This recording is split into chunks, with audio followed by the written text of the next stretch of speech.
ఎడమ కాలువ నది ప్రవాహ దిశకైతే ఎడమ కాలువ ఎక్కడి నుండి తూర్పుగోదావరి, విశాఖపట్నం, విజయనగరం, శ్రీకాకుళం వరకు కూడా 200 కిలోమీటర్ల మేర దాదాపుగా 90% వరకు కూడా కాలువ నిర్మాణ పనులు పూర్తయ్యాయి.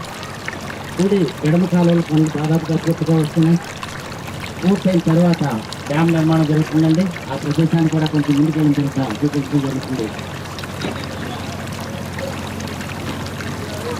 అలాగే ఈ యొక్క పోలవరం డ్యామ్ ప్రతిపాదన మొట్టమొదటిసారిగా 1946లో రావడం జరిగింది.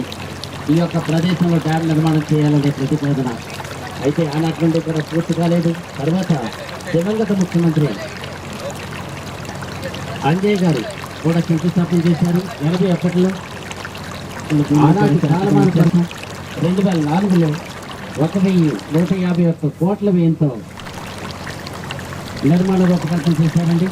అయితే ఇది పూర్తయ్యే నాటికి 12,000 నుండి 16,000 కోట్ల జాతీయ ప్రాజెక్టుగా ప్రతిపాదన పూర్తయితే కనుక 5,500 కోట్లు ఈ యొక్క ప్రాజెక్టుకి కేంద్రం కూడా వస్తుంది.